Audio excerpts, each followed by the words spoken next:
The first graduating class of Artemis astronauts, getting ready to green run our SLS rocket, and intriguing discoveries in our solar system and beyond. A few of the stories to tell you about this week at NASA. We held a ceremony on January 10th to honor the first class of astronaut candidates to graduate under our Artemis program.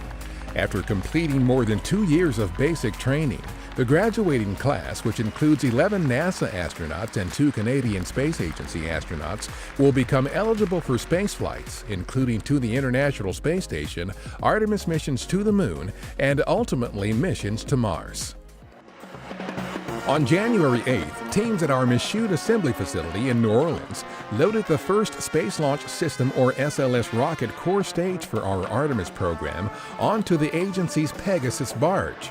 The core stage is headed to our Stennis Space Center near Bay St. Louis, Mississippi for its Green Run test campaign, a comprehensive evaluation targeted to start later this year that will verify it is ready for launch ahead of our uncrewed Artemis 1 mission around the Moon and back. News highlighted in conjunction with the 235th meeting of the American Astronomical Society includes several mentions about our TESS satellite. The observatory discovered its first Earth-sized planet in a star's habitable zone in a system just over 100 light-years away from us. TESS also discovered its first circumbinary planet, a planet that orbits 2 stars. That planet is about 1,300 light-years from Earth. Meanwhile, our Hubble Space Telescope has surveyed a spiral galaxy that is 2.5 times wider than our Milky Way and has 10 times as many stars. It may be the largest known galaxy in the local universe.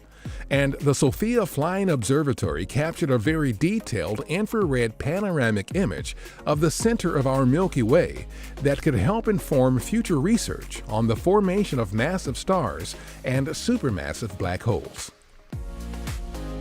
A SpaceX Dragon cargo spacecraft that left the International Space Station on January 7th is back on Earth with almost 3,600 pounds of science experiments and cargo. The returned items include the faulty battery charge-discharge unit replaced during a spacewalk in October, a microgravity study on tiny aquatic animals that are highly resistant to radiation on Earth, and research on rodents that could help develop therapies to treat bone and muscle loss on Earth. Conducting science aboard the orbiting laboratory is helping us learn how to keep astronauts healthy during long-duration space flights to the Moon and eventually to Mars. During a January 7th event at our Armstrong Flight Research Center in Southern California, we highlighted some of the aircraft, scientific equipment, and personnel involved in 5 new NASA airborne campaigns that we will deploy this year across the U.S. The campaigns will look at a variety of Earth processes that affect human lives and the environment. That's what's up this week at NASA. For more on these and other stories, follow us on the web at nasa.gov/twan.